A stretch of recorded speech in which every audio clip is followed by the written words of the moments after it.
प्रकृति की अदृश्य ऊर्जा भगवान या केवल एनर्जी? क्या आपने कभी सोचा है कि इस पूरी प्रकृति को चला कौन रहा है? सूरज रोज समय पर उगता है, चांद अपनी कला बदलता है, बीज मिट्टी में दबता है और एक दिन वृक्ष बन जाता है। हम सांस लेते हैं, दिल धड़कता है, खून बहता है। ये सब अपने आप कैसे चल रहा है? क्या सचमुच कोई ऊपर बैठा भगवान सब चला रहा है, या ये सब केवल एक ऊर्जा है? आज कर्म का रहस्य में हम जानेंगे इस प्रकृति में चल रही उस अदृश्य शक्ति का रहस्य। भाग 1, क्या सच में कोई ऊर्जा है? देखिए, हम हवा को नहीं देख सकते, पर वह है, क्योंकि हम उसे महसूस करते हैं। हम प्रेम को नहीं देख सकते, पर उसका प्रभाव महसूस करते हैं।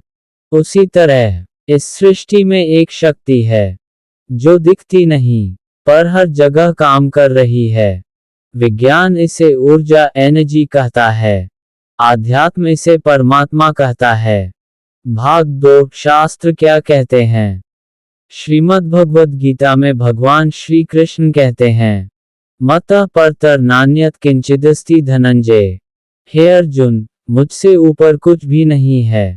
और आगे कहते हैं, अहम सर्वस्य प्रभवः, मैं ही सबका मूल कारण हूँ।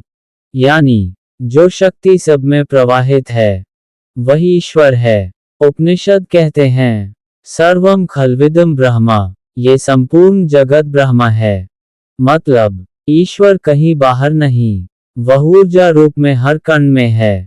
भाग 3, विज्ञान क्या कहता है?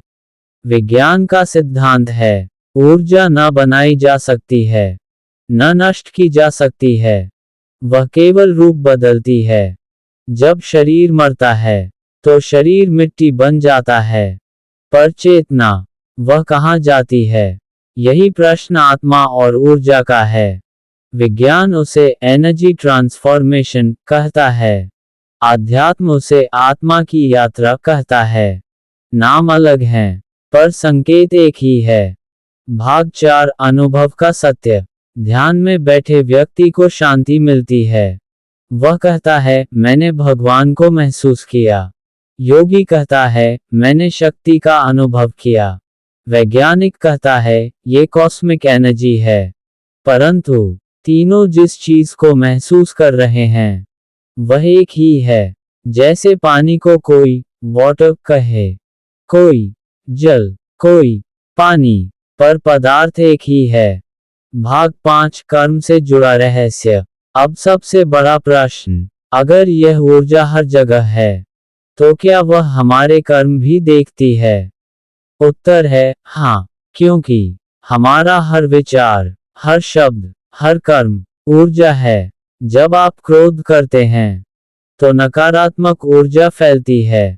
जब आप प्रेम करते हैं तो सकारात्मक ऊर्जा फैलती है, और यही ऊर्जा वापस आपके जीवन में परिस्थितियां बनकर लौटती है। इसी को कहते हैं कर्म का नियम। कोई ऊपर बैठा दंड नहीं दे रहा, आपकी अपनी ऊर्जा ही आपका भविष्य बना रही है। भाग 6, भगवान या ऊर्जा। अब अंतिम सत्य सुनिए, जो व्यक्ति सगुण में विश्वास करता है वह कहेगा भगवान सब चला रहे हैं। जो व्यक्ति निर्गुण में विश्वास करता है वह कहेगा ऊर्जा सब चला रही है। परंतु सत्य यह है, भगवान और ऊर्जा अलग नहीं हैं।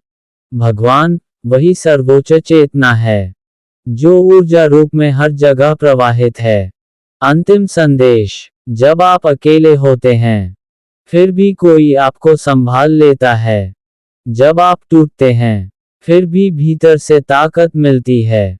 जब अचानक जीवन में चमत्कार होता है तो समझ लीजिए वह अदृश्य शक्ति आपके साथ है। उसे नाम देना जरूरी नहीं, उसे महसूस करना जरूरी है। रुकिए, एक क्षण के लिए रुकिए।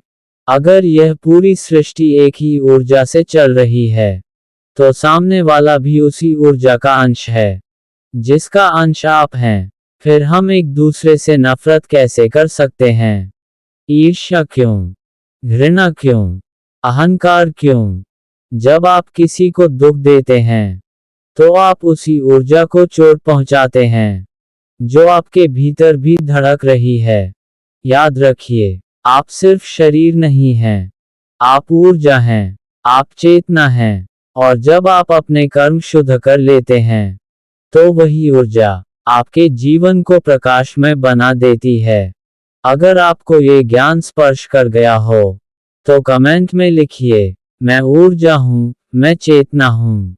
और अगली वीडियो में हम जानेंगे, क्या यह ऊर्जा हमारे भाग्य को भी बदल सकती है।